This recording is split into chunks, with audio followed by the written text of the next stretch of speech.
एक बार गौतम बुद्ध अपने भिक्षुओं के साथ एक वृक्ष के नीचे बैठकर विश्राम कर रहे थे।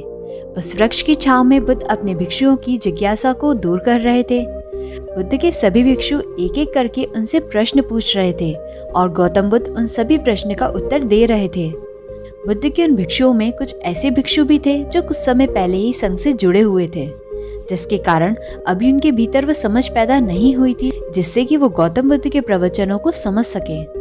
गर्मियों का समय था, सूरज अपने चरम पर था और चारों तरफ धूप ही धूप थी, लेकिन उस वृक्ष के कारण बुद्ध और उनके सभी भिक्षु आराम से छांव में बैठे हुए थे।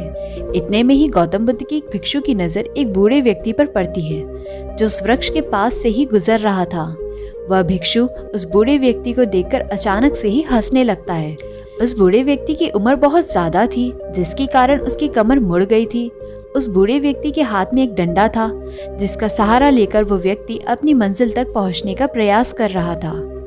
उस बूढ़े व्यक्ति का शरीर केवल हड्डियों का ढांचा मात्र था। अपने भिक्षुओं को हंसता हुआ देख बुद्ध उनसे कहते हैं, मेरे प्रिय भिक्षुओं, कृपया करके हंसो मत, क्योंकि जिस व्यक्ति को देखकर तुम अभी हंस रहे हो वो कोई साधारण व्यक्ति नहीं, बल्कि वो व्यक्ति इसी क्षण तुम्हारे जीवन को रूपांतरित करने की क्षमता रखता है।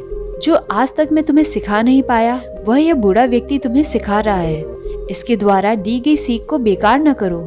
बुद्ध की ये बात सुनकर वह भिक्षु बुद्ध से कहता है, मुझे क्षमा करे बुद्ध, मुझे समझ नहीं आ रहा कि ये बूढ़ा व्यक्ति खुद अपने शरीर और बीमारी से लाचार है, वो मुझे क्या सिखा सकता है। फिर बुद्ध उस भिक्षु से कहते हैं कि ये बूढ़ा व्यक्ति तुम्हें तुम्हारा भविष्य दिखा रहा है। जिस बुढ़ापे और लाचारी को देखकर तुम आज हंस रहे हो, वो बुढ़ापा और लाचारी तुम्हारे जीवन में भी आने वाली है। वो बूढ़ा व्यक्ति तुमसे कह रहा है, अभी समय है, इस स्वस्थ शरीर का अच्छे कर्मों के लिए उपयोग करो। अगर तुम्हारा ये स्वस्थ शरीर तुम्हारे हाथ से निकल गया तो फिर से वापस नहीं आएगा।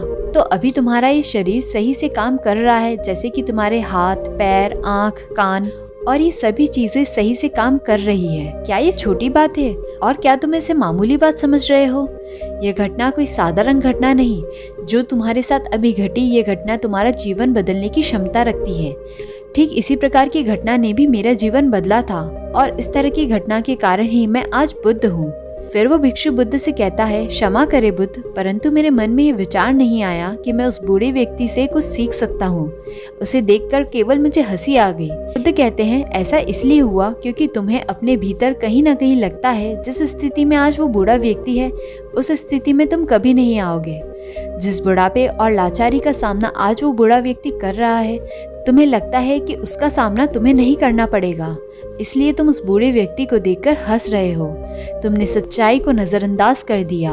अगर तुम सच्चाई को देख लेते तो चाहकर भी अपनी आंखों के आंसुओं को नहीं रोक पाते, परंतु तुमने सत्य को अनदेखा कर दिया और तुम बहुत बड़ी संभावना से चूक गए। बुद्ध की बात सुनकर भिक्षु ने बुद्ध से क्षमा मांगी और निश्चय किया कि वह अपने स्वास्थ्य का उपयोग अपने अहंकार को बढ़ाने में नहीं बल्कि परम सत्य को पाने में करेगा।